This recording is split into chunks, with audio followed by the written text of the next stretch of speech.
Welcome to uncut sir. Khan sir, आपने बहुत सारे टॉपिक्स पढ़ाए हैं एजुकेशन और ये सब के बारे में, लेकिन मैं चाहती हूँ कि आप अनकट पर लव एजुकेशन के बारे में कुछ लव वाला चैप्टर अगर आप अपने अंदाज में पढ़ा सके तो। पहले लड़कों को ना जिम्मेदारी रहनी चाहिए पढ़ाई लिखाई की, पहले वो सेटल्ड हो, उसके बाद की ये सब चीजें होती हैं। ये फिल्मों में ठीक लगता है, आया कोई हीरोइन देखा निकल दिया, रियल लाइफ में ये सब कुछ नहीं होता है। वरना फिर अगर वो सेटल नहीं रहेंगे तो फिर लात खाएंगे, फिर ब्लेम करेंगे वो ऐसी थी वैसी थी। सेटल रहना चाहिए यहाँ पर, ठीक है। आजकल मुझे लगता है कि अनसेटल्ड लड़कों को लड़कियां वैसे भी नहीं पसंद पता नहीं अब यहाँ क्या चाहिए, बट ये एक होना चाहिए, फर्स्ट इंसान को अपने पैर पे खड़े रहना चाहिए, उसके बाद तो दूसरा एक ठो ऊपर से बोझ ले। अपना पैर जमा नहीं एक तो लेके खोजने निकल गए यहाँ पे, फिर लात खा के आएंगे। लेकिन सर आपको क्या लगता है कि ये जो पढ़ाई जैसे आईएएस बनने के लिए, डॉक्टर बनने के लिए इतना टाइम लग जाता है, और अगर आपके हिसाब से उनको उस टाइम पर पढ़ाई करनी चाहिए, अपने पैरों पे खड़ा होना चाहिए, लेकिन इतने में बाल जा रहे हैं, नहीं जाते हैं, बाल नहीं जाते, टाइम बहुत होती है एकदम। ये कहने के लिए होती है कि बाल चले गए यहाँ पे। अगर सीरियसली पढ़ाई करेंगे तो बहुत जल्दी हो जाएंगे। और वही इधर उधर जो आप बता रही है ना, इधर उधर ताक झाक करेगा तो फिर बाल तो जाएगा ही जाएगा उसका। तो आप कह रहे हैं कि वो इधर उधर ताक झाक में बाल जाते हैं, पढ़ाई करने से बाल नहीं जाते? नहीं, हाँ। ट्रोलिंग के बारे में आपका क्या कहना है, हेट कमेंट्स के बारे में? क्योंकि जब हम वीडियोस बनाते हैं तो हमें तो बहुत सारे हेट कमेंट्स मिलते हैं। लोग भगवान को नहीं छोड़े तो हम लोग की डेगची के मसाला है यहाँ पे, लोग उनको ट्रोल करके रख देते हैं। लोग क्या, कौन ट्रोल नहीं हुआ है? आप भगवान से लेके नीचे से सारे लोग ट्रोल करने वालों को छोड़ना चाहिए, लेकिन हाँ इतना करना चाहिए हम अपने ओर से सही बात बताएं, चाहे उसके लिए जो भी हो। कोई ऐसा नहीं होना चाहिए कि ट्रोल वगैरह, सत्यता पर रहनी चाहिए किसी को। खान सर को हेट कमेंट्स और ऑनलाइन ट्रोलिंग से कोई फर्क नहीं? उनको पता ही नहीं कि सब हम पढ़ भी नहीं करते हैं। आप अपने कमेंट्स नहीं पढ़ते हैं? नहीं, कमेंट पॉजिटिव रहता है, उसको आदमी ध्यान देता है। अब जो इंसान जो लाइफ में कोई मतलब पॉजिटिव चीजें नहीं ले आ सकता है तो उसको लाइफ में ले आने की क्या जरूरत है? ऐसे लोगों से बच के रहना चाहिए। कि मिलियंस फैंस हैं, सब्सक्राइबर्स हैं, तो अब मुझे बताइए कि कोई क्रेजीएस्ट फैन मिला, तो कोई क्रेजीएस्ट? हम लोग एजुकेशन वाले हैं तो हम लोग के यहाँ जो लोग भी हमें जुड़ते हैं ना, वो भी या तो पढ़े लिखे होते हैं, अगर पढ़े लिखे नहीं है तो एटलीस्ट उनका मेंटल लेवल पढ़े लिखे वालों का होता है, और आके वो ये कहते हैं कि सर हमें तो नहीं मौका मिल पाया पढ़ने के लिए, लेकिन हम बच्चों को जरूर पढ़ाते हैं। तो दो टाइप के पढ़े लिखे लोग मिलेंगे, एक दिमाग से वो पढ़े लिखे हैं और एक जिनके पास मार्कशीट है। तो हम लोग क्या है ना, जिनके पास मार्कशीट है बस उन्हीं को समझ जाते हैं कि ये पढ़े लिखे हैं। समाज में ऐसे बहुत सारे लोग हैं, हमारे बूढ़े बाबा दादा, हम बहुत सारे ऐसे लोगों से सीखे हैं बहुत सारी चीज जिनके पास कोई सर्टिफिकेट नहीं। और हमारा समाज जो जीत गया वो सिकंदर, जो हार गया उसको बंदर भी नहीं समझते हैं। ये गलत चीजें हैं। लेकिन सर ह्यूमर कितना जरूरी है इस टाइम में, मतलब ऑनलाइन एजुकेशन में ऐड हो जाए? टीचर को पहली बात क्या आना चाहिए, पढ़ाने से पहले मेहनत करना चाहिए उसको।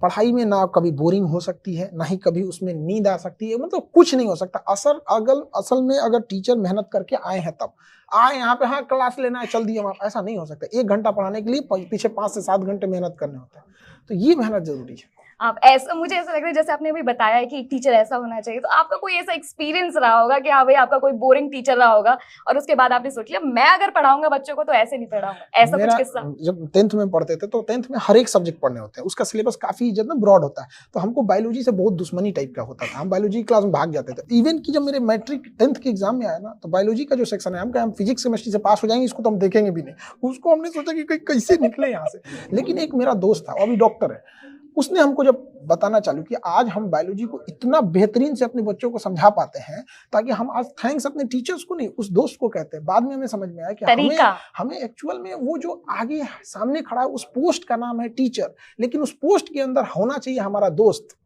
बिल्कुल सर, मुझे ऐसा लग रहा है कि अगर ये 2-4 खान सर मेरे टाइम पे होते तो मुझे भी बड़ा मजा आ रहा होता पढ़ने में, और मैं भी शायद डॉक्टर बन चुकी होती। सर 3 गलतियां जो स्टूडेंट्स को नहीं करनी चाहिए आपके हिसाब से? देखिए, मोबाइल यानी जो चीज डिस्ट्रैक्शन करता है उसको छोड़ देना चाहिए इमीडिएट। अगर हम वीडियोस कैसे देखेंगे? नहीं, वीडियोस किसी के लिए डिस्ट्रैक्शन, एजुकेशन का चीज डिस्ट्रैक्शन नहीं हो सकता। डिस्ट्रैक्शन मतलब बिना मतलब की चीजें करते जा रहे हैं, पता ही नहीं है, तो एक उसे छोड़ देना चाहिए। बिना मतलब के ओवर थिंकिंग नहीं, प्लानिंग पे स्टूडेंट ज्यादा वर्क कर देता, मुझे ये पढ़ लेना है 4 दिन में, इतने चैप्टर पढ़ने हैं, 2 पेज पढ़ने हैं, ये कर नहीं, एग्जीक्यूशन कीजिए। जितना भी पढ़ना है 2 लाइन पढ़ना है, पढ़ भाई, उसके बाद छोड़ दे तुम। यहाँ पे अगले दिन का अगर टारगेट रखते हो कि तुम्हें बस 1 पेज पढ़ना है, 1 ही पेज पढ़ो, बाद ही नहीं। और ना एक चीज होता है कि हम सुबह में उठ के पढ़ेंगे, हम लाइफ में कभी सुबह नहीं उठ के पढ़े हैं।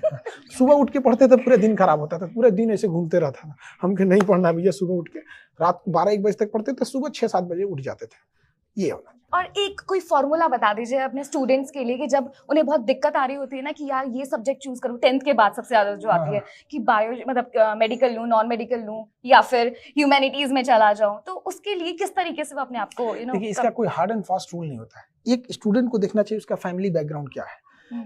क्या उसकी फैमिली उतने लंबे तक पढ़ा पाएगी कि नहीं? हमारी फैमिली जो थी हमें नहीं पढ़ा सकती थी, ये आसपास बोल दिया कि बाबू तुमको हमने 10th तक पढ़ा लिया, इंटर पढ़ना है खुद से पढ़ लो। तो हम एक उस टाइप के सपने नहीं दे सकते थे कि 5 साल यूनिवर्सिटी में जाएंगे, ये करेंगे, वो नहीं था हमारे पास। तो हमारे पास क्लास 8 से प्रेशर था कि बाबू हम तुमको बस और 2 साल पढ़ा सकते हैं। हमने रिक्वेस्ट किया कि 2 साल और पढ़ा दीजिए।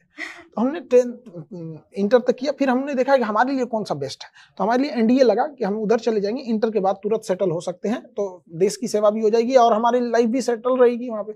तो सबको पहले एक बार देखना चाहिए फैमिली बैकग्राउंड क्या, उसके बाद अपना स्ट्रेंथ क्या देखना चाहिए। अब पता चला जिसको बढ़िया से डिफरेंशिएशन कैलकुलेशन नहीं आता, वो भी अपना आईआईटी टॉप रैंकर्स में सपना देख के रखा है।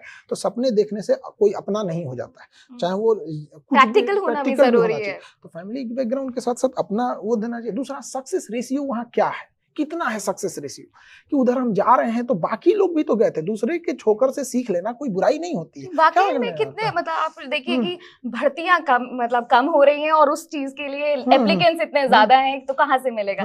लेकिन अगर यही सोच के वो तैयारी ना करे फिर ऐसा नहीं है, तैयारी करते हैं उसके लिए। आजकल के बच्चे ना बहुत होशियार हो गए, अब ना वो पहले वाला जमाना नहीं है, अब उसको अंडर एस्टिमेट करना बेवकूफी है। उनके पास खान सर जैसे टीचर्स भी आ गए हैं ना, उसके पास ऑनलाइन दुनिया, वो कंपेयर कर लेता है। पहले एक छोटा सा क्लासरूम होता था, कुछ भी बोल दिए, अब ऐसा नहीं है, अब टीचरों के लिए मेहनत बढ़ गया है पहले की तुलना में। Thank you so much.